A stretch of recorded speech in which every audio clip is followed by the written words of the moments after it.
যাদের অন্তরে অহংকার বেশি, হিংসা বেশি, কিবির, অহংকার, হাসাদ, রিয়া যাদের অন্তরের মধ্যে বেশি, তারা বেশি বেশি কোরআন পড়বেন। মেজাজটা বড় খারাপ, কোরআন পড়বেন। কোরআন যত বেশি পড়বেন আপনার অন্তর তত বেশি স্বচ্ছ হয়ে যায়, পরিষ্কার হয়ে যাবে কোরআন যত পড়বেন। ওয়াহুদা, কোরআন হলো হেদায়েত। ওয়া রাহমাতুল লিল মুমিনিন, কোরআন হলো ঈমানদারদের জন্য রহমত। এই আয়াতের মাধ্যমে প্রমাণ হয় যে ঘরের মধ্যে কোরআনের তেলাওয়াত যত বেশি হয় ওই ঘরটা আল্লাহ রহমত দ্বারা পরিপূর্ণ করে দেয়। রহমা, কোরআন হলো রহমত, ঈমানদারদের জন্য কোরআন রহমত। 9 নাম্বার, সারা দুনিয়ার ইনসান আর জিন যদি একত্রিত হয়ে যায়, সারা পৃথিবীর মানুষ এবং জিন যদি একত্রিত হওয়ার পর একজন আরেকজনকে যদি সহযোগিতা করে আর বলে চলো আমরা একটা কোরআন বানাই, কোরআনের মতো একটা আয়াত বানাই।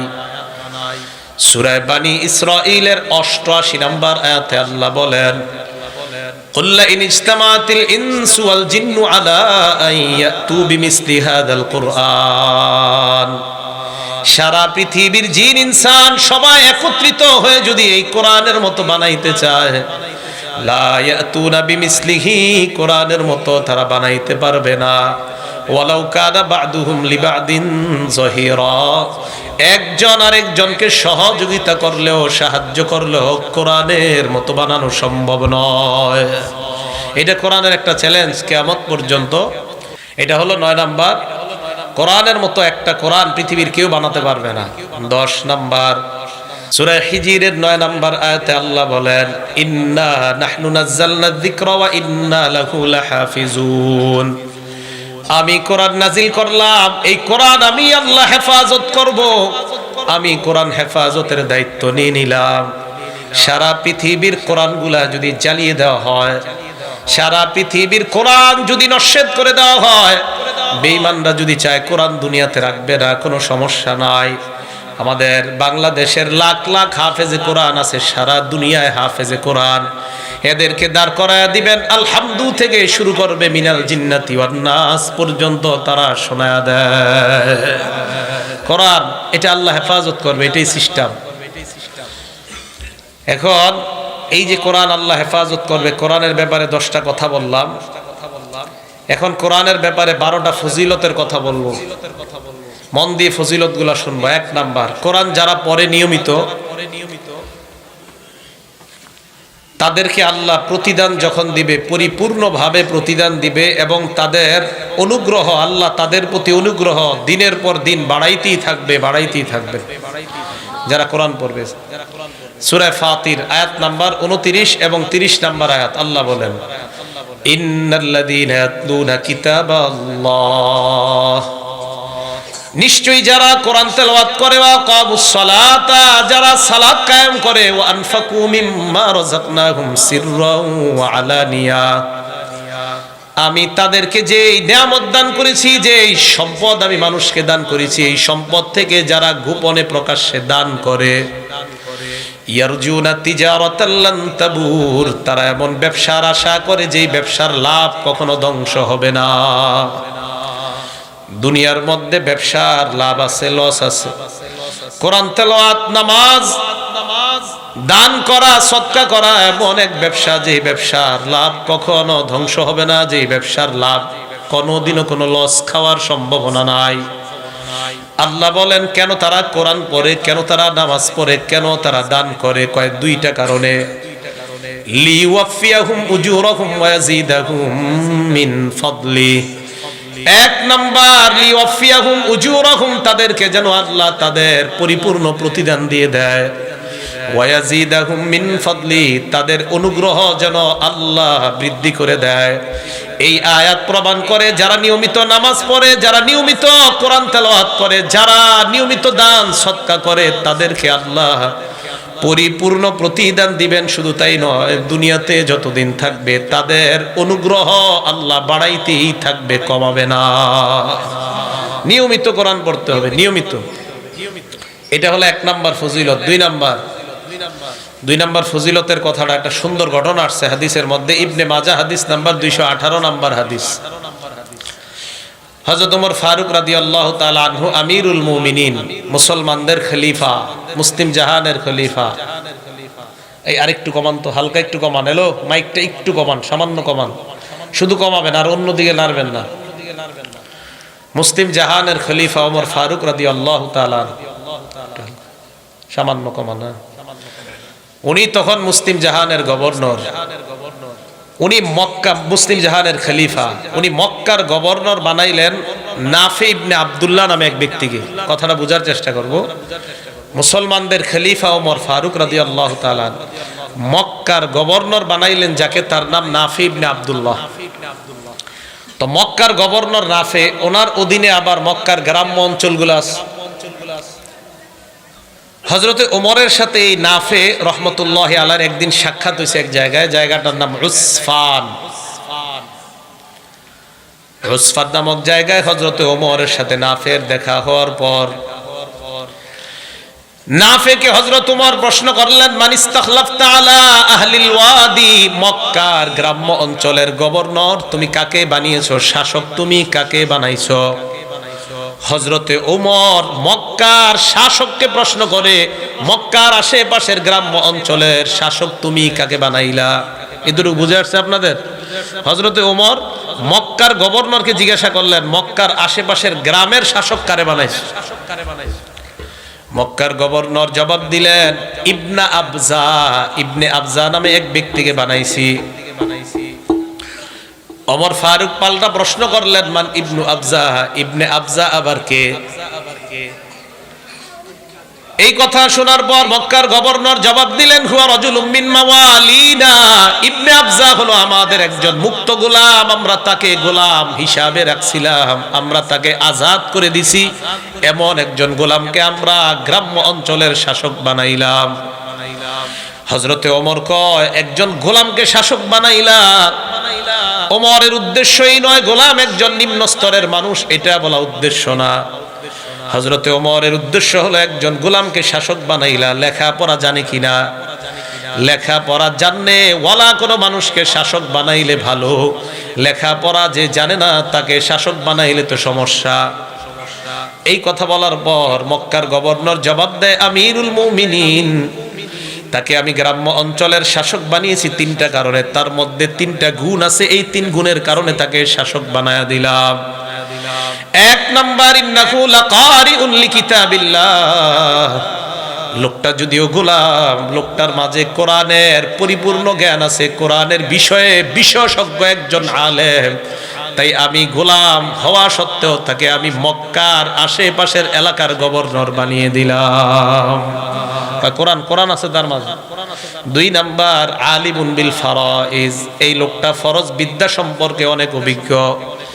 তিন নাম্বার, কাজী, এই লোকটা বিচার কাজ জানে ভালো, এই জন্য তাকে গভর্নর বানাইলাম।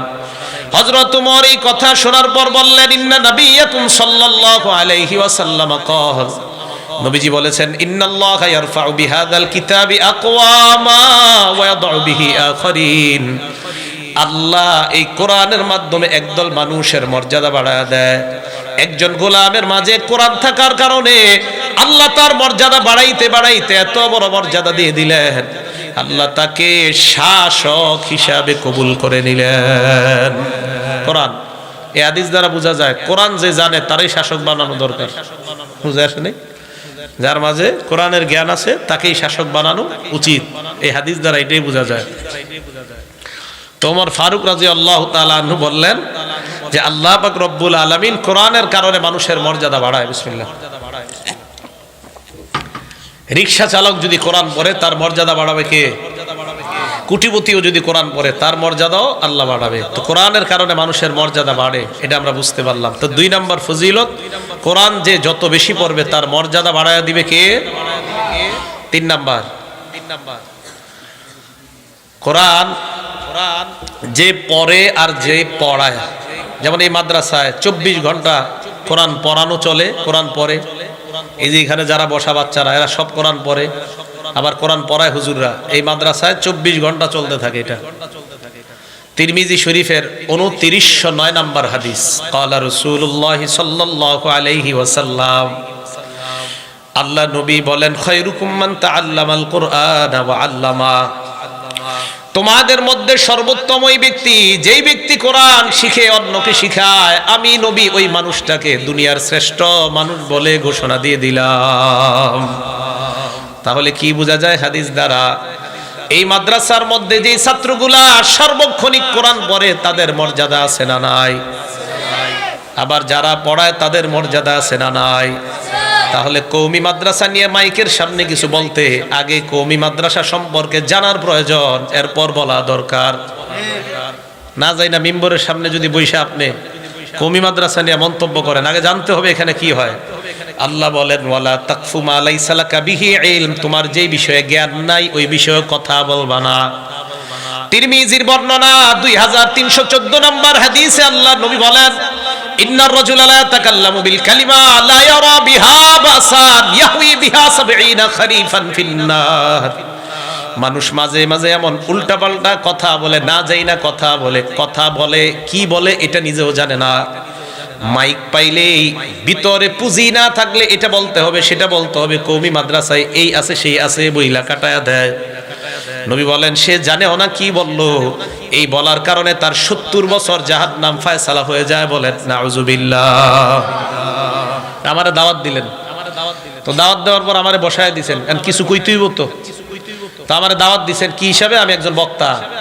তো আসার পরে বসলাম, বসার পরে মনে করেন প্রথমে কিছু স্টাইলিস্ট কিছু কথা কইলাম, তো এরপরে তো পুঁজি থাকতে হইব, তো শুরু করলাম কওমি মাদ্রাসায় এটা হয় না সেটা হয় না। আর যখন কোরআন হাদিস পড়বেন, এই যে আমি কতগুলো বলতেছি, এটা আমি কেন বলতেছি? আমাদের মাদ্রাসায় এইগুলাই পড়ানো হয়। এই যে একের পর এক বলবো না, এইগুলাই আমাদের মাদ্রাসায় পড়ানো হয়। এই যে আমি বলতেছি একের পর এক, এরাও বলবে একদিন এখানে বসে। মুখে লাগাম লাগাইতে হবে, এখানে বসার পর কিছু বলার আগে মুখে লাগাম দিতে হবে। আমি আমারই বলতেছি, সব মনে করেন কোন প্রতিষ্ঠানের বিরুদ্ধে কথা বলা এটা অন্যায়। আপনি ব্যক্তি আমাকে বলবেন, কিন্তু কোন প্রতিষ্ঠানকে কথা বলা এটা অন্যায়। কোন প্রতিষ্ঠান নিয়ে অন্যায়মূলক কথা বলা এটা অন্যায়, এটা যে প্রতিষ্ঠানে হোক। আমি ব্যক্তি অপরাধ করলে আমাকে বলেন। কথা কি বুঝে আসছে সবার? এই যে সৌদি আরব দেখেন, সৌদি আরব পিছনে লা ইলাহা ইল্লাল্লাহ মুহাম্মাদুর রাসূলুল্লাহ লেখা, সামনে নাচানাচি করতেছে নারী পুরুষ। সৌদি আরব আলেমরা ফতোয়া দেওয়ার মতো ফতোয়া পায় না। কি ফতোয়া দিছে? তাবলিগওয়ালারা খারাপ, ফতোয়া একটা দিয়ে দিছে। তাবলিগের কোনো ব্যক্তি খারাপ হইতে পারে, তাবলিগ করি আমি ব্যক্তিগত খারাপ হইতে পারে, কিন্তু তাবলিগ প্রতিষ্ঠানটাকে আপনি খারাপ বলতে পারেন না। তো বলছিলাম এই জায়গায় বসার পর আজে বাজে কথা কখন হবে? ভিতরে পুঁজি না থাকলে এ আজে বাজে কথাই আসবে। তিরমিজি শরীফের 2909 নম্বর হাদিস বললাম। তিরমিজি শরীফের আরেকটা হাদিস শুনেন, 2315 নম্বর হাদিস। ক্বালা রাসূলুল্লাহ সাল্লাল্লাহু আলাইহি ওয়াসাল্লাম, আল্লাহ নবী বলেন ওয়াইলুন লিল্লাযী ইউহাদ্দিসু লিইউদহিকা বিহিল কওম, ওই ব্যক্তি ধ্বংস যে ব্যক্তি মানুষের সামনে কথা বলে মানুষকে হাসানোর জন্য। ফায়াকযিবু, এরপর কথার মধ্যে মিথ্যা বলে, এদিক সেদিক ইনিয়ে বিনিয়ে খুব স্টাইল করে কথা বলে। আর একটা প্রতিষ্ঠানকে আঘাত করা হয় মানুষ সামনে, গোবর মাথায় নিয়ে হাসতে থাকে একদল, বুঝেও না কেন হাসে। আল্লাহ নবী কয় এই যে তুমি আন্দাজি মিথ্যা বইলা মানুষকে হাসাইলা, ওয়াইলুল্লাহ ওয়াইলুল্লাহ, তুমি ধ্বংস, তুমি ধ্বংস। বলেন নাউজুবিল্লাহ। হাসানো যাবে না, এটা আমানত। এই মিম্বর আমানত, আমানত। আল্লাহ আমাদের সকলকে, আমরা যারা শ্রোতা আর বক্তা, আমরা যেন কথার লাগাম টেনে কথা বলতে পারি, আল্লাহ তৌফিক দান করেন। তিরমিজি শরীফের 2616 নম্বর হাদিস। ক্বালা রাসূলুল্লাহ সাল্লাল্লাহু আলাইহি ওয়াসাল্লাম, হযরতে মুআজকে আল্লাহর নবী বলেন, মুআজ তোমাকে আমি এই যে বিশাল বড় বয়ান করলাম। নবীজি হযরত মুআজকে এত বড় একটা লম্বা বয়ান করছে, করার পর নবী বললেন, মুআজ তোমার নামাজ ঠিক থাকবে, রোজা ঠিক থাকবে, হজ ঠিক থাকবে, যাকাত ঠিক থাকবে, জিহাদ ঠিক থাকবে, একটা কাজ যদি তুমি করতে পারো। মুআজ কয় কি হুজুর? আল্লাহ নবী এইভাবে বললেন, এই যে জিহ্বাটা ধইরা ঠোঁটটা ধরে বললেন, এটা এটা কুফা আলাইকা লিসানাক, জবান তুমি নিয়ন্ত্রণ করো, মুখ তুমি নিয়ন্ত্রণ করো। এই মুখ যদি নিয়ন্ত্রণ করতে না পারো তোমার কিছুই ঠিক থাকবে না। সাহাবা বললেন, ইন্না লা মুআখাযুনা বিমা নাতাকাল্লাম ইয়া রাসূলুল্লাহ, হুজুর কথার কারণেও কি আমরা জাহান্নামে যাব? আল্লাহ নবী বললেন, হাল ইয়াকুব্বুন নাসা ফিন্নারি আলা ওয়ুজুহিহিম আও আলা মানাখিরিহিম ইল্লা হাসাইদু আলসিনাতিহিম, বেশিরভাগ মানুষ কথার কারণে তার মাথাটা নিচের দিকে দিয়ে, পাগুলা উপরের দিকে দিয়ে হেঁচড়াইতে হেঁচড়াইতে তাকে পায়ের উপরে নয় বরং মাথার উপরে হাঁটাইতে হাঁটাইতে তাকে জাহান্নামে ফেলে দেওয়া হবে। বলেন নাউজুবিল্লাহ। মুখের কারণে, মুখ, এই জন্য লাগাম টানতে হবে এখানে বসার পর। কথা বুঝে আসছে ভাই? আল্লাহ আমাদের সকলকে, যারা মাইকের সামনে আলোচনা করে তারা যেন সঠিক কথাগুলাই মানুষকে বলতে পারে, আল্লাহ তৌফিক দান করেন। তো বলছিলাম কোরআনের 3 নাম্বার মর্যাদা, যে কোরআন শিখে আর যারা শিখায় তারা দুনিয়ার শ্রেষ্ঠ। কোরআনের 4 নাম্বার মর্যাদা, এটা ভালো করে শোনেন। বিসমিল্লাহ। তিরমিজি শরীফের 2910 নাম্বার হাদিস, খুব ভালো করে শোনেন। ক্বালা রাসূলুল্লাহ সাল্লাল্লাহু আলাইহি ওয়াসাল্লাম, আল্লাহ নবী বলেন, মান ক্বারা হারফাম মিন কিতাবিল্লাহ, কোরআনের একটা অক্ষর যেই ব্যক্তি পড়ে, আমার সাথে বলতে হবে কয় অক্ষর? সবাই বলেন, কোরআনের কয় অক্ষর পড়ে? এক অক্ষর কোন ব্যক্তি যদি পড়ে, ফালাহু বিহি হাসানা ওয়াল হাসানাতু বিআশরি আমসালিহা, সাথে সাথে তার আমল নামায় 10টা সওয়াব আল্লাহ লিপিবদ্ধ করে দেয়। মনে করেন আমরা আলহামদুলিল্লাহ সূরা শেষ করলাম, শেষ করার পর আলহামদুলিল্লাহর পরের সূরাটার নাম কি? সূরা বাকারা। সূরা বাকারা শুরু করলাম, আলিফ লাম মিম। এই যে আমরা আলিফ লাম মিম বলে শুরু করলাম, পড়েন তো আমার সাথে আলিফ লাম মিম। আপনারা সাধারণ যারা একটু বলেন তো আলিফ লাম মিম পড়ছেন তো? সূরা আলী ইমরানের শুরুতেও আলিফ লাম মিম, কোন সূরার শুরুতে হামিম, কোন সূরার শুরুতে কাফ, কোন সূরার শুরুতে কাফ হা ইয়া আইন সাদ। মুফাসসিরিনে কেরাম লিখছেন আলিফ লাম মিমের অর্থ আল্লাহ ছাড়া কেউ জানে না, কাফ হা ইয়া আইন সাদের অর্থ আল্লাহ ছাড়া কেউ জানে না, কফের অর্থ আল্লাহ ছাড়া কেউ জানে না, নুনের অর্থ আল্লাহ ছাড়া কেউ জানে না। এবার আমার সাথে আপনারা বলবেন, সূরা ফাতিহা শেষ করলাম, করার পর সূরা বাকারা শুরু করলাম, আলিফ লাম মিম। বলেন তো এই আলিফ লামের মিমের অর্থ একমাত্র জানে কে? আমরা জানি। আলিফ লাম মিমের অর্থ কোনো মানুষ জানে? তো যেহেতু আমরা জানি না, জালিকাল কিতাব থেকে আমাদের সওয়াব শুরু হবে। কি বলেন? না, আলিফ লাম মিমের তো অর্থ জানি না, তো জালিকা থেকে সওয়াব শুরু হবে। অর্থ না জানলে কি সওয়াব হবে? নি বুঝে নেই না, মাইকের সামনে তো বলা হচ্ছে সওয়াব হবে না। আপনি কইলে হইব নাকি? মাইকে জনগণকে মাইকের সামনে বলে অনেক মানুষ বুঝাচ্ছে, এটা কোনো লাভ নাই অর্থ ছাড়া বইরা। তা আল্লাহ অর্থ ছাড়াই শুরু করলো আলিফ লাম মিম, তাহলে জালিকা থেকে সওয়াব শুরু হওয়া দরকার। আলিফ লাম মিমের সওয়াব কেন হবে? তো অর্থই নাই। তাহলে ওই কথা ঠিক না ভুল? তাহলে আলিফ লাম মিমের অর্থ আছে না নাই? নবী বলেন আলিফ লাম মিম, এই আলিফ একটা অক্ষর, লাম একটা অক্ষর, মিম একটা অক্ষর, যখন তুমি পড়লা সাথে সাথে তোমার আমল নামায় 30টা সওয়াব লিপিবদ্ধ হয়ে যায়। মনের মধ্যে কেউ রাগ নিয়ে আমার কথাগুলো বুঝেন না, মনের মধ্যে রাগ ছাড়া ভালোভাবে কথাগুলো বুঝেন। আলিফ লাম মিম এগুলার অর্থ না, এরপর আল্লাহ সওয়াব দিবে। তাহলে যদি বলি অর্থ ছাড়া পড়লে সওয়াব হবে না, এটা ভুল কথা, এটা অন্যায় কথা। আল্লাহ এই অন্যায় কথা থেকে বেঁচে থাকার তৌফিক দান করেন। এগুলো 4 নাম্বার ফজিলত। 5 নাম্বার ফজিলত, যারা কোরআন পড়ে, ইমানদার যারা কোরআন পড়ে তাদের দৃষ্টান্ত মিষ্টি কমলার মতো। সুবহানাল্লাহ। বলেন, যারা কোরআন পড়ে ইমানদার তাদের দৃষ্টান্ত কার মতো? টক কমলা না, মিষ্টি কমলা।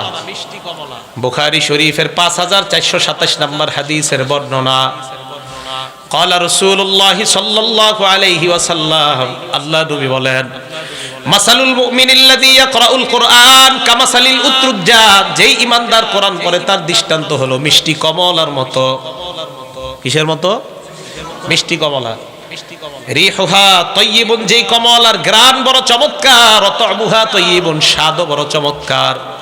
আরে মুসলমান, নিয়মিত যদি কোরআন পড়েন, আপনি ঈমানওয়ালা আর আপনি ঘ্রাণওয়ালা, একদিকে আপনার ঈমান আর একদিকে আপনার কোরআন। কোরআন পড়লে এই কারণে আপনার ঘ্রাণ, আর ঈমানের কারণে আপনার স্বাদ। যদি নিয়মিত আপনি কোরআন পড়তে পারেন, আপনি স্বাদওয়ালা এবং ঘ্রাণওয়ালা আল্লাহর কাছে ঈমানদার হয়ে যান। যে ঈমানদার নিয়মিত কোরআন পড়ে তার দৃষ্টান্ত মিষ্টি কমলার মতো। সুবহানাল্লাহ। ওয়া মাসালুল মুমিনিল্লাযী লা ইয়াকরাউল কুরআন, যে ঈমানদার কোরআন পড়ে না তার দৃষ্টান্ত কামাসালিত তামর, খেজুরের মতো। কিসের মতো? খেজুর। বলেন তো, যে ঈমানদার কোরআন পড়ে তার দৃষ্টান্ত মিষ্টি কমলার মতো, আর যে ঈমানদার কোরআন পড়ে না তার দৃষ্টান্ত হলো খেজুরের মতো। কেমন খেজুর লারি হালাহা, যেই খেজুরের কোনো গ্রান নাই, ওয়া তা'মুহা তাইয়্যিবুন, তবে তার একটু মিষ্টি আছে। খেজুর মিষ্টি আছে কেন? ওই যে ইমানদারের ইমান আছে তাই স্বাদ আছে। কিন্তু ইমানদার কোরআন না পড়ার কারণে তার কোনো গ্রান নাই। আর যেই ইমানদার কোরআন পড়ে তার স্বাদও আছে, গ্রানও আছে। তার দৃষ্টান্ত মিষ্টি কমলার নেই। আর যে ইমানদার কোরআন পড়ে না, এই জন্য তার গ্রান নাই, তবে তার স্বাদ আছে, ওই যে ইমান আছে। এই বুঝে আসছে সবার? এবার দেখেন, মাসালুল মুনাফিকিল্লাযী ইয়াকরাউল কুরআন, কোন মুনাফিক যদি কোরআন পড়ে, কোন মুনাফিক যদি কোরআন পড়ে, তার দৃষ্টান্ত কামাসালির রায়হানা, শস্য ফুলের মতো। শস্য ফুলের গ্রান আছে, তা'মুহা মুররুন, তবে তার স্বাদ একদম তিতা। মুনাফিক এই জন্য স্বাদ তিতা, কিন্তু গ্রান আছে ওই যে কোরআন পড়ে। ওয়ামাসালুল মুনাফিকিল্লাযী লা ইয়াকরাউল কুরআন, যেই মুনাফিক কোরআন পড়ে না, তার দৃষ্টান্ত কামাসালিল হানজালা, মাকাল ফলের মতো। যেই মাকাল ফলের কোনো গ্রান নাই, ওয়া তা'মুহা মুররুন, আবার তার স্বাদও একদম তিতা। বুঝে আসছে সবার? তাহলে যেই ইমানদার কোরআন পড়ে, আপনারা বলবেন, আমি আর বলবো না, যেই ইমানদার কোরআন পড়ে তার দৃষ্টান্ত কার মতো? মাশাআল্লাহ। আর যেই ইমানদার কোরআন পড়ে না, তার দৃষ্টান্ত কার মতো? এই তো বুঝে আসছে আপনাদের। আর মুনাফিক কোরআন পড়ে শস্য ফুলের মতো। এটার গ্রান আছে, কিন্তু ওই যে আপনার তিতা তিতা, স্বাদ নাই, কারণ ইমান নাই। আর যে মুনাফিক কোরআন পড়ে না, এটা হলো মাকাল ফলের মতো, এটা স্বাদও নাই, এটা গ্রানও নাই, এটা তিতা, মজাই নাই এটা। আল্লাহ আমাদের সকলকে 1 নাম্বার ইমানদার হওয়ার তৌফিক দান করেন। নিয়মিত কোরআন পড়ব তো ইনশাআল্লাহ। করেন সবাই। হাফেজ সাহেব যারা মাদ্রাসা থেকে ফারেগ হবেন, পারলে ডেলি, মাওলানা অবস্থায় তো মাওলানা হওয়ার আগে সম্ভব না, মাওলানা হওয়ার আগে অন্তত 3 পারা ডেলি, মাওলানা হওয়ার পরে ডেলি আপনারা যেভাবে পড়বেন, প্রথম দিন পড়তে হবে সূরা ফাতিহা থেকে সূরা মায়েদা পর্যন্ত, হাফেজ সাহেবরা মাওলানা হওয়ার পরে। দ্বিতীয় দিন সূরা মাইদা থেকে সূরা ইউনুস পর্যন্ত। তৃতীয় দিন সূরা ইউনুস থেকে সূরা বানী ইসরাইল পর্যন্ত। চতুর্থ দিন সূরা বানী ইসরাইল থেকে সূরা শুআরা পর্যন্ত। পঞ্চম দিন সূরা শুআরা থেকে সূরা আস-সাফফাত পর্যন্ত। ষষ্ঠ দিন সূরা আস-সাফফাত থেকে সূরা কফ পর্যন্ত। সপ্তম দিন সূরা কফ থেকে সূরা নাস পর্যন্ত। ফামি বিশাউকিন, এই হলো শর্ট অক্ষর। ফা মিম, ফা দিয়ে সূরা ফাতিহা, মিমে সূরা মায়েদা, ইয়া সূরা ইউনুস, বিশাউকিন বায়ে সূরা বানী ইসরাইল, শিনে সূরা শুআরা, শাউকিন কফে শাও ওয়াও ওয়াও ওয়াও আস-সাফফাত, কফে সূরা কফ, আর শেষে তো সূরা নাস পর্যন্ত। এটা হলো হাফেজ সাহেবরা মাওলানা হওয়ার পরে। সাধারণ পাবলিকরা যদি পারেন তা তো অনেক ভালো, ডেলি যদি আপনি পারেন এরকম প্রথম দিন সূরা মায়েদা, এটা হলো 7 মঞ্জিলে কোরআন খতম। কয় মঞ্জিলে? মুফতি ফজলুল হক আমিন হিসেবে নাম শুনছেন সবাই? মরার আগ পর্যন্ত এই 7 দিনে 1 খতম কোরআন শরীফ পড়তেন। হ্যাঁ, 69 বছর বয়সে মারা গেছে। এই মরার আগ পর্যন্ত এইভাবে 7 মঞ্জিলে খতম পড়তেন। ওনার ব্যাপারে আসছে যে ওনার মতো এত কিতাব মোতালা করার মতো মানুষ বাংলাদেশে আছে কিনা, উলামায়ে কেরাম একমত। এই লোকটাও 7 দিনে 1 খতম কোরআন শরীফ পড়ে। আর ওনার মাওয়াইজে মুজাহিদি মিল্লাতের মধ্যে আসছে ওনার ব্যাপারে, জেলখানায় 4.5 মাসে ডেলি 1 খতম কোরআন শরীফ পড়ছে। হ্যাঁ, যে বুঝাইতে চাইলাম, যদি পারেন 7 দিনে 1 খতম, না পারলে 3 পারা করে 10 দিনে 1 খতম। আর মুসলমান আমরা যারা সাধারণ আছি, 40 দিনে 1 খতম কোরআন পড়া উচিত সব মুসলমানের। নিম্নে 40 দিনে 1 খতম কোরআন শরীফ পড়া উচিত সব মুসলমানের। ঘরে কতদিন যে কোরআন পড়েন না অনেকের জানাও নাই। আল্লাহ আমাদের সকলকে প্রতিনিয়ত কোরআন পড়ার তৌফিক দান করেন। কোরআনের 5 নাম্বার ফজিলত বললাম, কোরআনের 6 নাম্বার ফজিলত, আমরা যখন কোরআন পড়ব, কোরআন পড়ার সময় মনে করবো আল্লাহ তো আমার তেলাওয়াত শুনে। কোনো মানুষ যদি আশেপাশে নাও থাকে, ওই সময় মনে করতে হবে ফেরেশতারা আমার তেলাওয়াত শুনতেছে। কারা শুনতেছে বলেন তো? আর কেউ যদি পারেন রাত্রে 2টা-3টা বাজে একটু উঠবেন, উঠার পর একা একা, কারো ঘুম ডিস্টার্ব করা যাবে না, কারো ঘুম ডিস্টার্ব না করে আপনি আস্তে আস্তে এক জায়গায় বসে কোরআন তেলাওয়াত করেন। ওই মুহূর্তে আপনার তেলাওয়াত ফেরেশতারা খুব মনোযোগ সহকারে শুনে। দলিল মুসলিম শরীফের 1744 নম্বর হাদিস। এর এক সাহাবা নাম উসাইদ ইবনে হুজাইর রাদিয়াল্লাহু তাআলা, উনি ওনার ঘোড়ার আস্তাবলের মধ্যে কোরআন তেলাওয়াত শুরু করলেন। ঘোড়া রাখে যেই ঘরের মধ্যে, এটাকে ঘোড়ার আস্তাবল বলা হয়, আস্তাবলের মধ্যে উনি কোরআন তেলাওয়াত শুরু করলেন। যেই ঘরের মধ্যে উনি কোরআন পড়ছিলেন, ওনার সন্তান ইয়াহইয়া শোয়া, উনি কোরআন পড়ে, উনি তাকায় দেখে ইসজালাত ফারাসুহু, তার ঘোড়াটা লাফালাফি শুরু করে দিস। কি ব্যাপার, ঘোড়া কেন লাফায়? উনি পড়া বন্ধ করে দেয়, ঘোড়া আর লাফায় না। উনি বলেন ফাকরা সুম্মা জালাত উখরা, আবার পরে আবার ঘোড়া লাফায়। আবার পড়া বন্ধ করে দেয়, ঘোরা আর লাফায় না। ফাকরা সুম্মা জালাত, আইজো আবার কোরআন পড়ে, আবার ঘোরা লাফালাফি শুরু করে দেয়। উনি বলেন এক পর্যায়ে আমি কোরআন পড়া বন্ধ করে দিলাম, এই চিন্তায় আমার সন্তানটাকে না জানি ঘোড়া লাফাইতে লাফাইতে তার উপর পড়লে আমার সন্তানটা মারা যেতে পারে। কোরআন পড়া বন্ধ করলাম, আমি ঘোড়ার কাছে গেলাম, যাওয়ার পর উপরের দিকে তাকাইলাম, তাকায়া দেখলাম আমার মাথার উপর মিসলুজুল্লাহ একটা ছায়া। কি ছায়া? ছায়ার দিকে তাকাইলাম, তাকায়া দেখলাম ফিহা আমসালুস সুরুজ, ওই ছায়ার মধ্যে অসংখ্য অগণিত আলো দেখা যায়। আলো আলো, এটা কোনো গল্প নয়, এটা মুসলিম শরীফের হাদিস, 1744 নম্বর হাদিস। হাদিসগুলা মিলবে যদি মোট হাদিস সংখ্যা হয় 7453 মুসলিম শরীফের। আমাদের কবি মাদ্রাসার যে নুসখা এগুলাতে হবে 3033টা বেলা তাকরার, মাত তাকরার হাদিস সংখ্যা হবে 7453টা। এটা বুঝছে ওলামায়ে কেরাম, সাধারণরা বোঝা দরকার নাই। তো রাসূল করিম সাল্লাল্লাহু আলাইহি সাল্লামের সাহাবা বলেন আমি দেখলাম আমার মাথার উপর এইভাবে অনেকগুলা আলো, আরো জাতফিল জাওয়ি, আমি তাকায়া দেখলাম এই আলোগুলা আস্তে আস্তে উপরের দিকে উঠে যায়।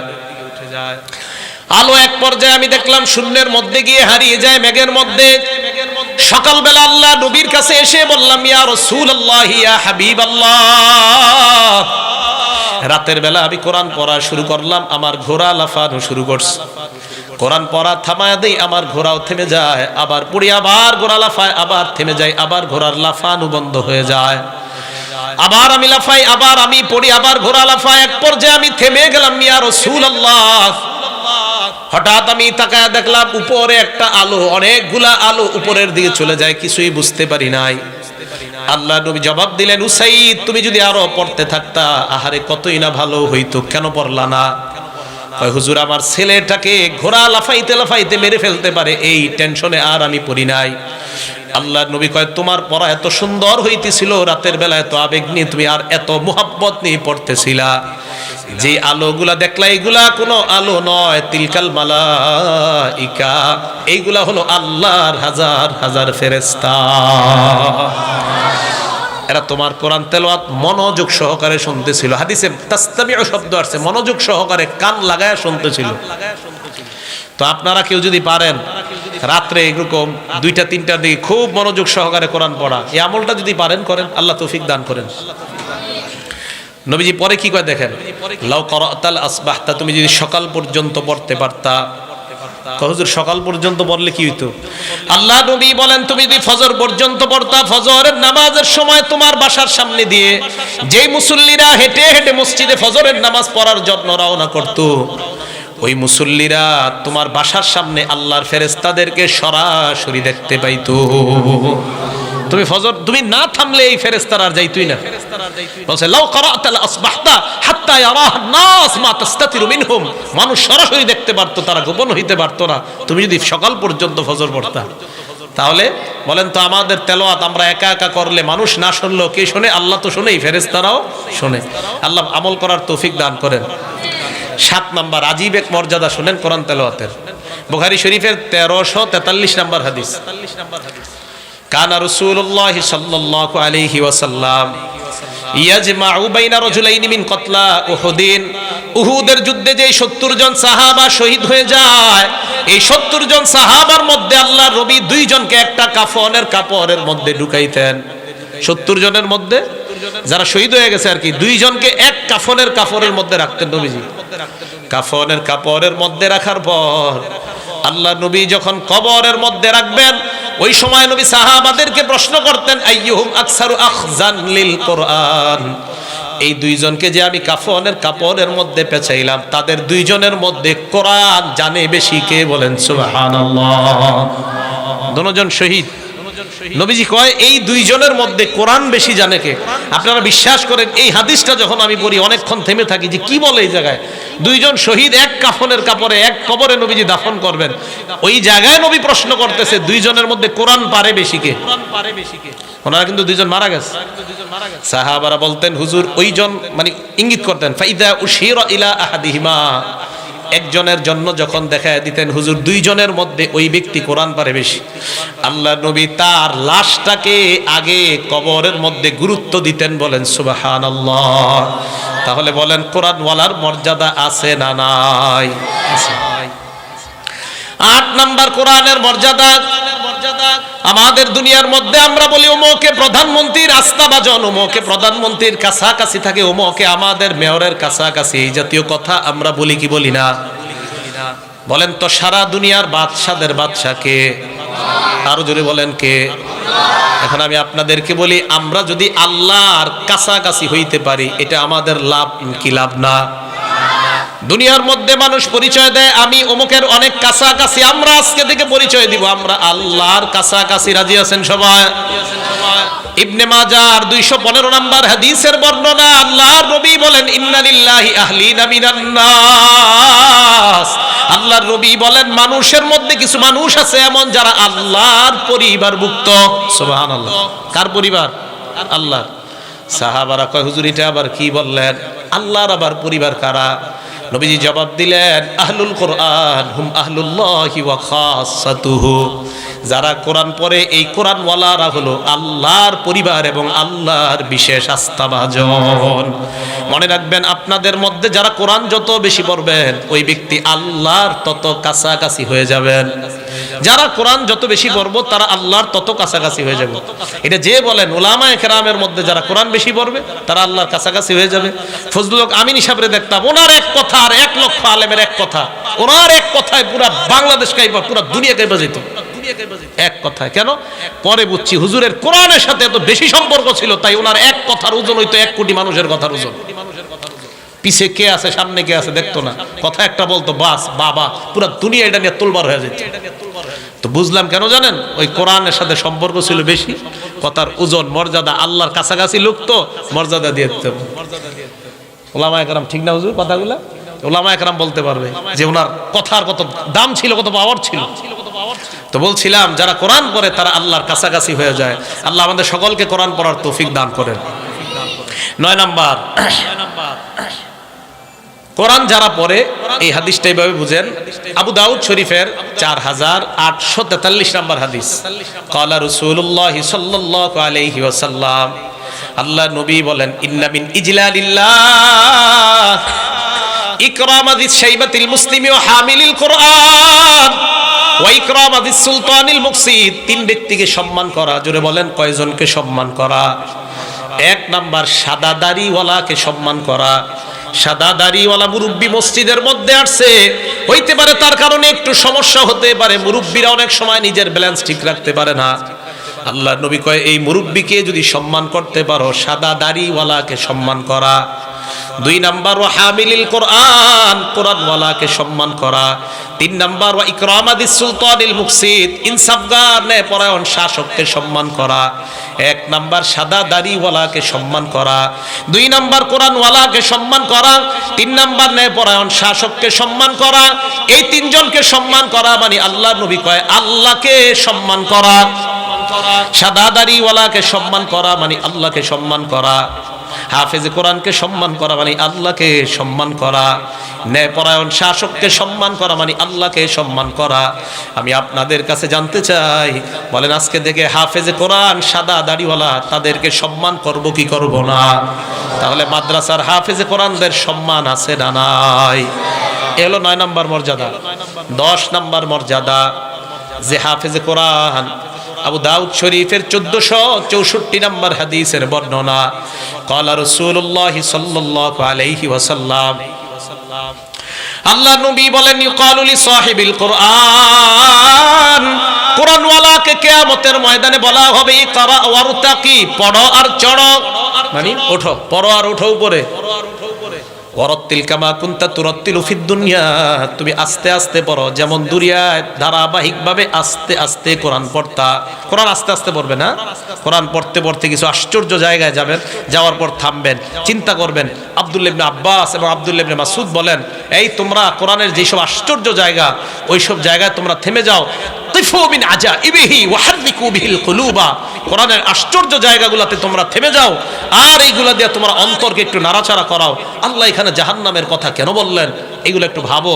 তো বলছিলাম নবীজি সাল্লাল্লাহু আলাইহি সাল্লাম বলেন কিয়ামতের ময়দানে হাফেজে কোরআনকে আল্লাহ বলবে তুমি পড়ো আর উপরে ওঠো, ফাইন্না মানজিলাকা ইনদা আখিরি আয়াতিন তাকরাউহা, তুমি ওই পরিমাণ পর্যন্ত উঠতে থাকো, তোমার শেষ সীমানা হলো কোরআনের শেষ আয়াত, যেখানে গিয়ে তুমি পড়া শেষ করবা ওটাই হবে তোমার সর্বোচ্চ আসন। বলেন সুবহানাল্লাহ। পড়তে পড়তে শেষ আয়াত হাফেজে কোরআন আলহামদুলিল্লাহ বলে শুরু করবে, মিনাল জিন্নাতি ওয়ান নাস পর্যন্ত গিয়ে থামবে, এটাই হবে তার সর্বশ্রেষ্ঠ মর্যাদা। বলি সুবহানাল্লাহ। তাহলে বলেন তো হাফেজে কোরআনের মর্যাদা কয় হাজার তালা? ৬,৬66 আর কত কইবেন? ৬,২৩৬। কত? ৬,২৩৬ আয়াত। এটাই কোরআনের মূল আয়াত সংখ্যা, সঠিক সংখ্যা। হ্যাঁ, ৬,২৩৬। ৬৬ আর কোয়েন না, ৬,৬৬৬ দুর্বল বর্ণনা, সহি বর্ণনা ৬,২৩৬, এটাই সহি বর্ণনা। হ্যাঁ, তো কোরআনের আয়াত সংখ্যা ৬,২৩৬, এটা কিন্তু সঠিক আয়াত সংখ্যা। যাই হোক, এরপর আপনারা গুইনে নিয়েন, আজকে গুইনেন, দেখবেন ৬,২৩৬টাই হবে। তো বলছিলাম হাফেজে কোরআনকে বলা হবে তুমি পড়ো, পড়তে পড়তে পড়তে পড়তে তুমি শেষ পর্যন্ত গিয়ে থেমে যাও। তো হাফেজে কোরআন মিনাল জিন্নাতি ওয়ান নাস পড়বে, সেখানেই হবে তার সর্বশ্রেষ্ঠ মর্যাদা। আল্লাহ আমাদেরকে হাফেজে কোরআনদেরকে মর্যাদা দেওয়ার তৌফিক দান করেন। 11 নম্বর মর্যাদা, ইন্নাল কোরআন ইয়ালকা সাহিবাহু ইয়াউমাল কিয়ামা। হাফেজ কোরআনের 11 নম্বর মর্যাদা, মুসনাদে আহমদ নামে একটা কিতাব, হাদিস নাম্বার 22,950 নম্বর হাদিসের বর্ণনা। আল্লাহ নবী বলেন ইন্নাল কোরআন ইয়ালকা সাহিবাহু ইয়াউমাল কিয়ামা, কোরআন কোরআনওয়ালার সাথে কিয়ামতের ময়দানে সাক্ষাৎ করবে কার রাজুলিশ শাহিব, এমন এক ব্যক্তির মতো যেই ব্যক্তি বড় পেরেশান, বড় ক্লান্ত, শান্ত, প্রশ্রান্ত। কোরআন ওই ব্যক্তিকে ডাক দিয়ে বলবে হাল তারিফুনি, তুমি আমাকে চিনো? ওই ব্যক্তি জবাব দিবে না, তোমাকে আমি চিনি না। কোরআন বলবে আনা সাহিবুকাল কোরআন, আমি হলাম তোমার দুনিয়ার সাথী আল কোরআন।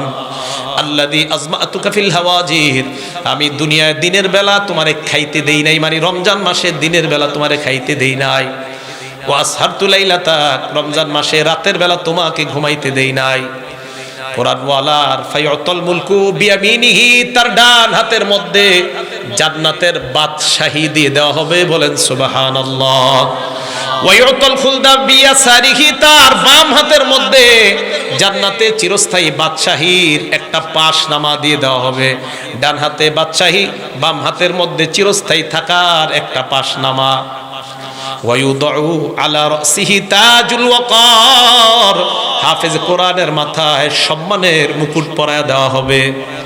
হাফেজ কোরআনের মা বাবাকে 2 জোড়া কাপড় পরায় দেওয়া হবে। তারা বলবে বিমা কুসিনা হাদিহি, আমাদেরকে কেন এই পোশাক পরানো হলো?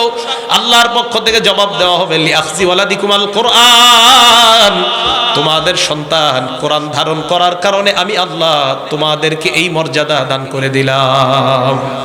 তাহলে হাফেজে কোরআন তার বাবা মায়ের মর্যাদা আছে না নাই?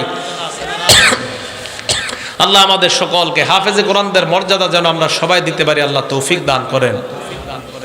12 নম্বর মর্যাদা, একটা কিতাব আছে সহিহ ইবনে হিব্বান, এই কিতাবের 124 নম্বর হাদিস। ক্বালা রাসূলুল্লাহ সাল্লাল্লাহু আলাইহি ওয়াসাল্লাম, আল্লাহ নবী বলেন আল কোরআনু শাফিউন, কোরআন হলো সুপারিশকারী। মুশাফফা, এমন সুপারিশকারী যার সুপারিশ কবুল করা হবে। মাহিল, কোরআন হলো বিতর্ককারী। মুসাদ্দাক, যার বিতর্ক গৃহীত হবে, তার সুপারিশ কবুল করে আল্লাহ ওই কোরআনওয়ালাকে জান্নাতের মেহমান বানায় দিবে। বলেন সুবহানাল্লাহ। এই হলো কোরআনের 12টা মর্যাদা। আগে হলো 10টা কোরআন থেকে জানলাম, এই 12টা, 10 আর 12 কত হয়? 22। এখন 7টা বিষয় গুরুত্বপূর্ণ, যেটা আমাদের সকলের জানা খুব জরুরি। বিশেষ করে মাদ্রাসা ছাত্র সবাই শোনো, হাফেজে কোরআন যারা আছো সবাই শোনো, মন দিয়ে শোনো। 7টা বিষয় সবার জন্য জরুরি। 1 নাম্বার, কোরআন নিয়ে গবেষণা করা। কি করা? তো মিম্বর থেকে বলা হচ্ছে, বাইকের সামনে বলা হচ্ছে, কওমি মাদ্রাসার ছাত্ররা গবেষণা করে না। এরা কি করে? এরা কোরআন পড়ে, কিছু বুঝে না, এই কথা কয়। আমি আপনাদেরকে বলি ইহদিনাস সিরাতাল মুস্তাকিম, এরপরে কি? এরপরে কি? সিরাত। ছাত্ররা থামো, ছাত্ররা থামো, অন্যরা বলেন ইহদিনাস সিরাতাল মুস্তাকিমের পরে কি? সিরাত। কেন তল্লাজিনা কেন হবে? তুল্লাজিনা হবে না? তুল্লাজিনা হবে না? তিল্লাজিনা হবে না? কেন হবে না? আপনাদেরকে কে বলছে হবে না? এই জায়গায় যদি জবর না দিয়ে জের দিত, আপনি তো তখন কইতেন জের ছাড়া হবে না। যদি এই জায়গায় জের না দিয়ে পেশ দিত, তো বলতেন পেশ না দিলে হবে না। জবর কে দিয়ে দিছে, আপনারা বললেন জবর না দিলে হবে না। কেন হবে না বলেন? জের জবর পেশ তিনটাই দেওয়ার অধিকার আমি রাখি, কেন দিতে পারবো না বলেন? বলতে পারবেন না, পারবেন না, আসলে পারবেন না বলতে। এই তয়ের উপরে কেন জবর হবে, এই জবরটা কেন হবে, এই যোগ্যতা অর্জন করা হয় মাদ্রাসার ছাত্রদেরকে প্রথম 4-5 বছর। 4-5 বছর তাদেরকে আরবি ব্যাকরণের উপর যোগ্যতা অর্জন করানো হয়। অর্জন করার পর 5 বছর পর তার হাতে কোরআন দেওয়া হয়। বলেন তো কোরআনের ভাষা বাংলা না ফার্সি? হ্যাঁ, এই জন্য মাদ্রাসার একটা ছাত্রকে কোরআন দেওয়ার আগে আগে তাকে 4-5 বছর আরবির উপর যোগ্যতা করানো হয়। যোগ্যতা অর্জন করার পর তাকে কোরআন দেওয়া হয়।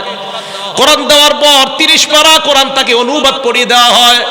এরপর 30 পারা কোরআনের অনুবাদ পড়ার পর আরেকটু উপরে উঠলে তাকে একটা কিতাব দেওয়া হয়। কিতাবটার নাম তাফসিরে জালালাইন।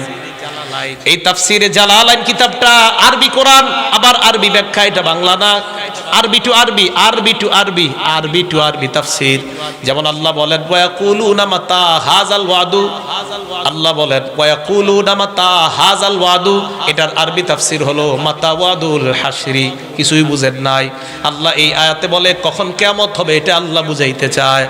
আমাদের ছাত্রগুলোকে 5 বছর 4 বছর আরবির উপর যোগ্যতা অর্জন করার পর এরপর তাদেরকে কোরআন দেওয়া হয়, এরপর তাদেরকে আরবি টু আরবি তাফসির দেওয়া হয়। এরপর মেশকাত জামাতে মানে দাওরায়ে হাদিস, এই বছর পরে মাওলানা হওয়ার আগের বছর তাদেরকে একটা কিতাব দেওয়া হয়। এই কিতাবটার নাম হলো তাফসিরে বাইজবি। এই তাফসিরে বাইজবি আপনাদের সাধারণ পাবলিকের সামনে যদি দেই, আপনি পড়ার সময় আপনার দাঁত কয়টা থাকবে আর থাকবে না আমার জানা নাই। এই তাফসিরে বাইজবি যদি দেই, কারণ এটার মধ্যে জের জবর কিছু নাই। ওই যে বললেন তয়ের উপরে জের আছে, কিন্তু এই কিতাবে জের জবর কিছু নাই, তখন কই যাবেন? এই তাফসির আমাদের ছেলেদেরকে মাওলানা হওয়ার আগের বছর পড়ানো হয়। মাওলানার বছর বুখারী শরীফের মধ্যে কিতাবুত তাফসির অধ্যায় পড়ানো হয়। আলহামদুলিল্লাহ এই অধ্যায়টা পুরাটা আমি পড়াই। তা আমি জানি ছাত্রদেরকে কি পড়াই। তো ছাত্রদেরকে আমি তো পড়াচ্ছি। আপনি মাইকের সামনে বসে বলে দিলেন যে এরা পড়ে না, মাদ্রাসা ছেলেরা কোরআন পড়ে কিন্তু বুঝে না কিচ্ছু। কি বুঝে না মানে? আমাদের মেশকাত জামাতের মানে মাওলানা হওয়ার আগের বছর জামাতের ছাত্র 10 জনের সামনে বসেন, আপনারা মডার্ন 10 জন এসে বসেন, চাপার দাঁত তো একটাও থাকবে না, বসেন না এসে। মাদ্রাসার ছাত্র মেশকাতে যারা পড়ে মানে মাওলানার আগের বছর বসেন আপনারা এদের সাথে। মাওলানা যারা হয়ে গেছে তাদের সাথে না, মাওলানার আগের বছর যারা, ওদের সাথেই বসেন না। আপনি কি বলতে চান? এই জন্য সাবধান, মুখে লাগাম দেওয়া কথা বলার আগে। আর আপনারা যুবকরাও ঠিক ঠিক করে লাফাইতে থাকেন, বুঝেন না, না বুঝেন বাস লাফান। মাথায় গোবর থাকলে আন্দাজি লাফাইবেন। এই যে এতক্ষণ পর্যন্ত দলিলের পর দলিল দিলাম, দলিলের পর দলিল দিলাম, এরপর আমার দলিল কেন ভালো লাগবে না জানেন? আমি মাযহাব মানি তাই। যদি আমি মাযহাব না মানতাম তখন তো হুজুরের মতো আলেম পুরো দুনিয়াতে নাই। আমি মাযহাব মানি, ও এটি আমরাও পারি, এরকম কইব। কেন? আমি মাযহাব মানি তাই। আমি মাযহাব মানি না দলিল দিব না? না দলিল আপনি দিলে হইব নাকি? মাযহাব মানেন কেন? আর মাযহাব না মানে 2টা হাদিস কইলে ওনার মতো হাদিস কইতে পারবে? এক জায়গায় গেছি, যাওয়ার পর কানে কানে একজন এসে কয় হুজুর আপনি কিন্তু এখানে জানেন তো মনে হয় এলাকাটার ব্যাপার। আমি বুঝছি উনি মাযহাব মানে না, যে ব্যক্তি কানে কানে কইতেছে, তো এখানে বয়ান করতে একটু ভাইবা শুনে বয়ান করেন। আমি কই কি বলতে হবে বলেন? যে কোনো একটা এলাকায়, এটা ওইদিকের একটা এলাকা আছে, যাই হোক। তো আমার বলতেছে আপনি এই জায়গায় আপনার আগে যারা বয়ান করেছে শুনেছেন তো? আমি কই হ্যাঁ, আমি সবারটা শুনি নাই, এশার নামাজ এসে পড়ছি, এশার পরে একজনের আলোচনা শুনছি। বুঝছেন তো কি পরিমাণ কোরআন হাদিস কইছে? আমি কই হ্যাঁ বুঝলাম তো।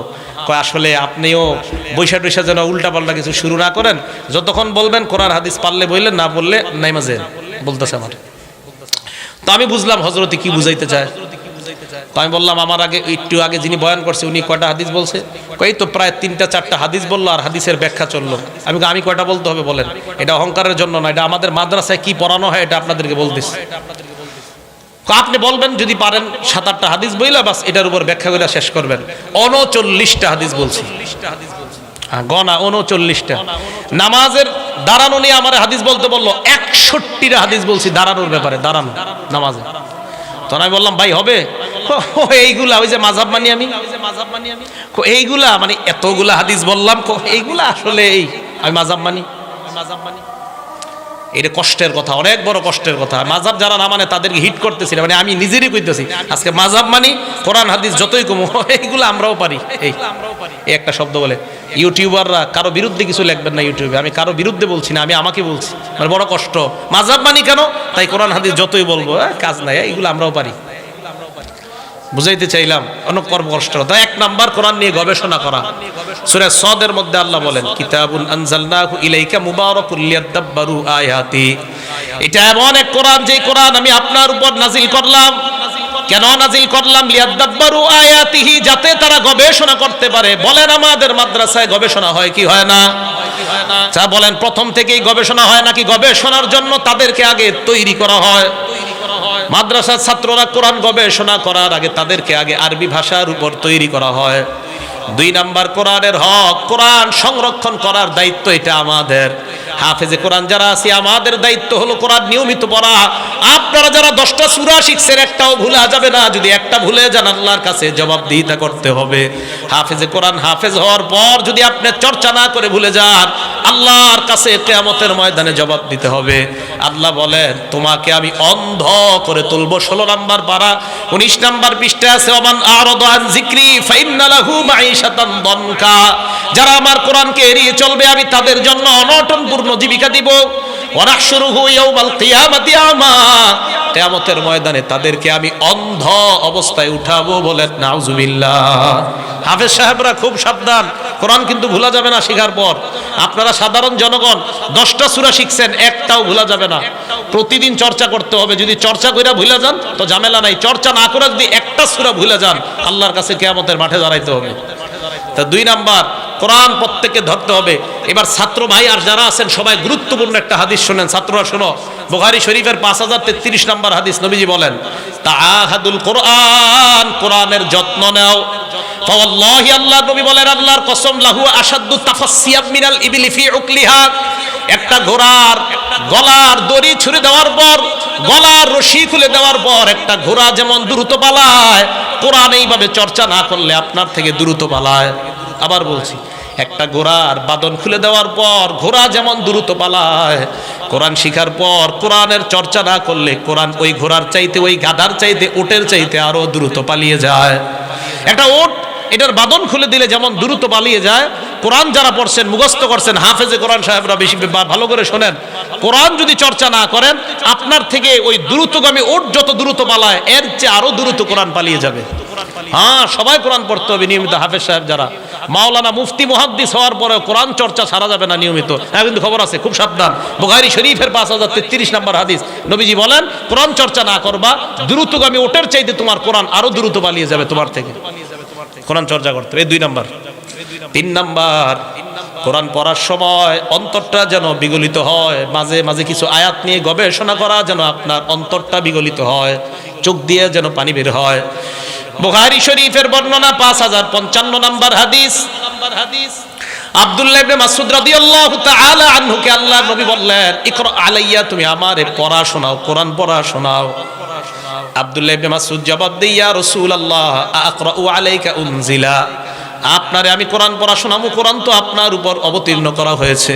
আল্লাহর নবী জবাব দেয় ইন্নী আশতাহি আন আসমাহু মিন গায়রি, আমার মাঝে মাঝে অন্যের কাছ থেকে কোরআন শুনতে মন চায়, তুমি আমাকে কোরআন শোনাও। আল্লাহর নবী এই কথা বলার পর আব্দুল্লাহ ইবনে মাসউদ সূরা নিসা থেকে পড়া শুরু করলেন। পড়তে পড়তে যখন 41 নাম্বার আয়াতে গেলেন, কয় নাম্বার আয়াত? 41 আয়াতে যাওয়ার পর আল্লাহর নবী আব্দুল্লাহ ইবনে মাসউদকে বলেন থামো, এই থামো। তো থামছে, ঘটনা কি, কেন থামাইলেন নবী? এই আয়াতে আল্লাহ বলেন ফাকাইফা ইযা জিনা মিন কুল্লি উম্মাতিন বিশাহিদ, সেদিন কেমন অবস্থা হবে যেদিন আমি প্রত্যেকটা উম্মত থেকে একজন সাক্ষী বের করব, সেদিন কি অবস্থা হবে অপরাধীদের অবস্থা। আমাদের নবী উম্মতের চিন্তা করে ওই জায়গায় আব্দুল্লাহ ইবনে মাসউদকে থামায়া দিলেন, ইবনে মাসউদ তুমি থামো। আব্দুল্লাহ ইবনে মাসউদ বলেন নবীর চোখগুলোর দিকে আমি তাকাইলাম, তাকায়া দেখলাম আইনাহু তাজরিফান, নবীর চোখ থেকে উম্মতের মায়ায় পানি পড়তেছে। আহারে কি অবস্থা হবে কিয়ামতের মাঠে উম্মতের। নবী বললেন থামো, থামা গেছে। সেই জন্য ওলামায়ে কেরাম যারা ওনারা পড়ার সময় যদি এইসব জায়গায় অটোমেটিক চোখের পানি আসে জায়েজ আছে, ইচ্ছা করে জোরে জোরে কান্না করা মাকরু হবে। তো এইভাবে যদি আপনার কোরআনের কোন আশ্চর্য জায়গায় চোখের পানি এসে যায়, জাহান্নামের কথা শুই না চোখের পানি আসা অটোমেটিক, এটা জায়েজ আছে। অটোমেটিক চোখের পানি আসা এটা জায়েজ আছে, এটা হাদিস দ্বারা প্রমাণিত। নাসাই শরীফের 1214 নম্বর হাদিস। এই হাদিসের বর্ণনায় মুতাররিফ তার বাবা থেকে বলেন, আমি নবীজির কাছে গেলাম, যাওয়ার পরে নবীজিকে দেখলাম এক জায়গায় নামাজ পড়তেছে। নামাজ পড়ার সময় দেখলাম ওয়ালি জাওফিহি আজিজুন কাজিজিল মিরজাল, আল্লাহ নবীর পেট থেকে ভাতের মারের মতো বুটবুট করে আওয়াজ আসতেছে। চিন্তা করলাম কিসের আওয়াজ, কাছে গিয়ে দেখি নবীজি কাঁদতেছে, কোরআন পড়তেছে, কাঁদতেছে, ওই ভিতর থেকে একটা আওয়াজ বের হইতেছে। নবীজিরে দেখলাম কোরআন পড়া অবস্থায় অটোমেটিক তার চোখ দিয়ে পানি পড়ে। তো বুঝাইতে চাইলাম অটোমেটিক চোখ দিয়ে পানি আসা এটা জায়েজ আছে। ইচ্ছা করে কান্নাকাটি নামাজের মধ্যে করা এটা কিন্তু আবার ঠিক না। আপনি জোরে জোরে ইচ্ছা করে কাঁদলেন এটা ঠিক না। অটোমেটিক নামাজে চোখের পানি এটা জায়েজ আছে। আল্লাহ আমাদেরকে কোরআন পড়া অবস্থায় অন্তর লাগিয়ে যেন কোরআন পড়তে পারে আল্লাহ তৌফিক দান করেন। বিসমিল্লাহ। 4 নাম্বার, কোরআন মাঝে মাঝে অন্যকে শোনানো। হাফেজরা শোনায় দাওর করে, যেটা কয়। আমাদের নবীজি রমজান মাসে জিবরাইল আলাইহিস সালাতু ওয়াস সালামকে শোনাই দেন। আপনারা যারা 10টা সূরা পারেন, বিবিরে শোনাবেন, বিবিরটা আপনি শুনবেন, ছেলেকে শোনাইবেন, মেয়েকে শোনাইবেন, তাদেরটা আপনি শুনবেন। দলিল মুসলিম শরীফের 1749 নম্বর হাদিস।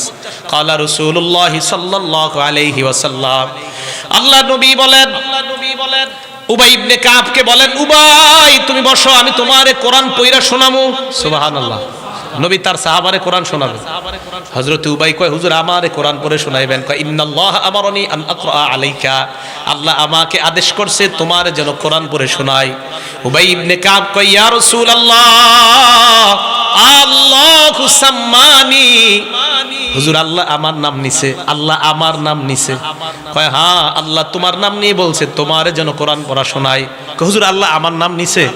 হ্যাঁ তোমার নাম নিয়ে বলছে, আমি যেন তোমারে কোরআন পড়া শোনাই। হযরত উবাই কান্নাকাটি শুরু করলেন। কি বোঝা যায় মুসলমান? উবাই ইবনে কাব ওনার কোরআনের সাথে অনেক বড় সম্পর্ক ছিল, তাই উবাইয়ের নাম আমার আল্লাহ তার কুদরতি মুখে উচ্চারণ করে দেয়। আমাদের নবী তার সাহাবাকে কোরআন শোনাইছে, তা আমরা মাঝে মাঝে অন্যকে কোরআন শোনাইব। 5 নাম্বার, কোরআন পরিত্যাগ করা যাবে না। বলেন আমার সাথে, বলেন আমরা মৃত্যু পর্যন্ত কোন অবস্থাতেই কোরআন পরিত্যাগ করব না। ভাই কথাটা সবার মনে থাকবে। সূরা ফুরকানের 30 নম্বর আয়াতে আল্লাহ বলেন, ওয়া ক্বালার রাসূলু ইয়া রাব্বি ইন্না কওমি ইত্তাখাযু হাযাল কুরআনা মাহজুরা। কিয়ামতের ময়দানে আল্লাহ নবী আল্লাহর কাছে নালিশ করবে, মাবুদ আমার সম্প্রদায় কোরআন অবজ্ঞা করেছে, কোরআন পরিত্যাগ করেছে, কোরআন তারা বর্জন করেছে। এই জন্য মুসলমান কোরআন কোনো অবস্থাতেই পরিত্যাগ করা যাবে না। কোরআন পড়বেন, নিয়মিত পড়বেন, একটা লাইন হলেও পড়বেন, কোরআন খুলে খুলে একটা পৃষ্ঠা হলে নিয়মিত পড়ার চেষ্টা করবেন। 5 নাম্বার গেল। 6 নাম্বার, কোরআন যথেষ্ট সঠিক ব্যক্তির কাছ থেকে শিখবেন। যাদের পড়া অশুদ্ধ তাদের কাছে বেশি বেশি শিখবেন, নাকি? জোরে বলেন। তো এখন আপনারা আমি দেখি অশুদ্ধ যার পড়া যত বেশি, এই লোকদের কথা আপনারা বেশি শোনেন। কোরআন পড়া একদম অশুদ্ধ বলতে আমাদের মক্তবের ছাত্রদের সামনে অশুদ্ধ। মক্তবের যে ছেলেটা আলিফ বা শুরু করছে ওর সামনেও কোরআন পড়া অশুদ্ধ, এমন কিছু মানুষ আছে। তো এদের থেকে আপনারা কোরআন নিতে চান কেন? নবীজি সাল্লাল্লাহু আলাইহি সাল্লামের বুখারী শরীফের হাদিস মনে রাখবেন, 4999 না কল দেন আপনারা, 4999 নম্বর হাদিস বুখারী শরীফের। খুজুল কোরআন মিন আরবা, 4 জন থেকে তোমরা কোরআন শিখবা। নবীজির জামানায় সাহাবারা অনেকে কোরআন পড়ে, এরপরে নবী তাদের মধ্যে বললেন 4 জনকে তোমরা কোরআন শিখার ক্ষেত্রে গুরুত্ব দিবা। 1 নাম্বার মিন আব্দুল্লাহ ইবনে মাসউদ, আব্দুল্লাহ ইবনে মাসউদ থেকে কোরআন শিখবা। 2 নাম্বার ও সালিম, 3 নাম্বার ও মুআজ ইবনে জাবাল, 4 নাম্বার ওয়া উবাই ইবনে কাব রাদিয়াল্লাহু তাআলা আনহুম। 1 নাম্বার আব্দুল্লাহ ইবনে মাসউদ রাদিয়াল্লাহু তাআলা আন। ওনার ব্যাপারে একটা কথা মনে আসছে, বলে ফেলি। সিয়ারে আলামিন নুবালার মধ্যে আসছে, আব্দুল্লাহ ইবনে মাসউদ একদিন নামাজ পড়তেছে, আমাদের নবী পাশ দিয়ে যাইতেছে। তো পাশ দিয়ে যাওয়ার সময় আব্দুল্লাহ ইবনে মাসউদের নামাজ দেখে নবীজি থেমে গেছে। আবু বকর আসছে, ওমর আসছে, নবীজি কয় চুপ চুপ থামো থামো। তো থামাইছে দুজন। নবীজি আব্দুল্লাহ ইবনে মাসউদের কোরআন শুনতেছে, আবু বকর শুনতেছে, হযরতে ওমর শুনতেছে, উনি নামাজের মধ্যে কোরআন তেলাওয়াত করতেছে। মন দিয়ে শুনেন। আল্লাহর নবী কয়, জানুনি ইবনে মাসউদ যেইভাবে কোরআন পড়তেছে আল্লাহ কোরআনটা এইভাবেই নাজিল করছে, এইভাবে কোরআন নাজিল করছে। তাও যথেষ্ট সহি শুদ্ধ পড়নেওয়ালা যারা, তাদের কাছ থেকে কোরআন শিখার চেষ্টা করবো। আল্লাহ তৌফিক দান করেন। এই গেল 6 নাম্বার। 7 নাম্বার, কোরআন শিক্ষা করার ফজিলত আমরা অন্যের কাছে বর্ণনা করব। কোরআনের আয়াত শিক্ষা করলে কি ফজিলত, এই ফজিলত আমরা সবাই অন্যের কাছে আমরা বয়ান করব। আবু দাউদ শরীফের 1456 56 নম্বর হাদিস। নবী সাল্লাল্লাহু আলাইহি সাল্লাম সাহাবাদেরকে একদিন বললেন, তোমাদের কেউ কি এটা পছন্দ করো আকিক এবং বুতহান এই দুই বাজারের মধ্যে যাবা? মদিনার দুইটা বাজার, একটা বাজারের নাম আকিক আর একটা বাজারের নাম বুতহান। আল্লাহর নবী বললেন, তোমরা কি এই দুই বাজারের মধ্যে যাইবা? একটা হলো আকিক আর একটা হলো বুতহান। এই দুই বাজারের মধ্যে যাওয়ার পর ফায়াখুযু নাকাতাইনি কাউমা ওয়াইনে জাহরাওয়াইন, তরুতাজা সুন্দর বর্ণের দুইটা উটনি তোমরা ক্রয় করে আনবা। এমন তোমরা কারা কারা চাও? সাহাবারা কয়, হুজুর আমরা সবাই তো চাই এমন দুইটা উট আনার জন্য, তবে আমাদের তো সামর্থ্য কম। এই কথা বলার পর আল্লাহর নবী বললেন, তোমরা এক কাজ করবা, মসজিদের মধ্যে যাইবা, যাওয়ার পর ফায়াতাআল্লামু আয়াতানি মিন আয়াতিল্লাহ, আয়াতাইনি মিন আয়াতিল্লাহ, কোরআনের দুইটা আয়াত তোমরা শিক্ষা করবা। কয়াত? দুই আয়াত। তোমরা মাদ্রাসায় যাও, মসজিদে যাও, কোরআনের দুইটা আয়াত শিক্ষা করবা। দুইটা সুন্দর বর্ণের উটনি তোমাদের সম্পদ হওয়া, এটা তোমাদের কাছে যেমন আনন্দের। কোরআনের দুইটা আয়াত যদি শিখতে পারো, ওই দুইটা দামি মর্যাদা সম্পন্ন উটনির চাইতে বেশি সম্পদ তুমি অর্জন করে নিলা। এরপর নবী বলেন, ওয়া ইনসালাস ফাসালাস, তিনটা আয়াত শিখলে তিনটার চাইতে বেশি। এই হাদিস দ্বারা বোঝা যায়, কেউ যদি 100টা আয়াত শিখে মদিনার বুতহান আর আকিক বাজারের 100টা উটনি ক্রয় করলে তার যেমন সম্পদ হবে, 100টা আয়াত যদি কেউ শিখতে পারে, এর চাইতে বেশি সম্পদের মালিক আল্লাহ তাকে বানায়া দেয়। এই হলো কোরআনের 7 নাম্বার। আমরা আমাদের দায়িত্ব, অন্যকে আমরা কোরআনের ব্যাপারে বলবো, তাহলে 7টা বিষয় মনে রাখবো।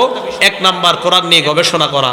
2 নাম্বার, কোরআন হেফাজতের জন্য আমরা যে কোরআনের যেটুকু অংশ পারি অতটুকু অংশ নিয়মিত চর্চা করা, ভুলে না যাওয়া। 3 নাম্বার, কোরআন পড়ার সময় অন্তরটা যেন বিগলিত হয়। 4 নাম্বার, কোরআন অন্যকে শোনানো। 5 নাম্বার, কোরআন পরিত্যাগ না করা। 6 নাম্বার, কোরআন সঠিক ব্যক্তির কাছ থেকে শিক্ষা করা। 7 নাম্বার, কোরআন শিক্ষার ব্যাপারে অন্যকে উৎসাহিত করা। কোরআনের আয়াতের কি মর্যাদা, এগুলা অন্যকে জানায়া দেওয়া। এই মোট 29টা ব্যাপার আলোচনা করলাম। প্রথম 10টা, এরপর 12টা 22টা, এরপর 7টা 29টা। এই 29টা কোরআনের ব্যাপারে আমরা জানার পর আমি আপনাদেরকে যতটুকু বুঝাইতে চাইলাম, সেই বোঝানোটা হলো এই, কোরআন শিখা এটা যেমন ছোটবেলা থেকে শুরু করতে হবে, কোরআনের গবেষণাটা শুরু করতে হবে মোটামুটি একটা যোগ্যতা হওয়ার পর। এই যোগ্যতার পর থেকে কোরআনের গবেষণা শুরু করা, এবং কোরআন সংরক্ষণ করার জন্য কোরআন ভুলে যাওয়া যাবে না। আল্লাহ পাক রব্বুল আলামিন আমাদের সকলকে কোরআন ধারণ করা, কোরআন লালন করা, কোরআনের উপর আমল করার তৌফিক দান করেন। কোরআন নিয়ে যেন আমরা কবরে যাইতে পারি, কিয়ামতের ময়দানে কোরআনের শাফাত নিয়ে যেন আমরা জান্নাতের মেহমান হতে পারি। আল্লাহ তৌফিক দান করেন। আমিন। ওয়া আখিরু দাওয়ানা আনিল হামদুলিল্লাহি রাব্বিল আলামিন। আসসালামু আলাইকুম ওয়া রাহমাতুল্লাহি ওয়া বারাকাতুহু।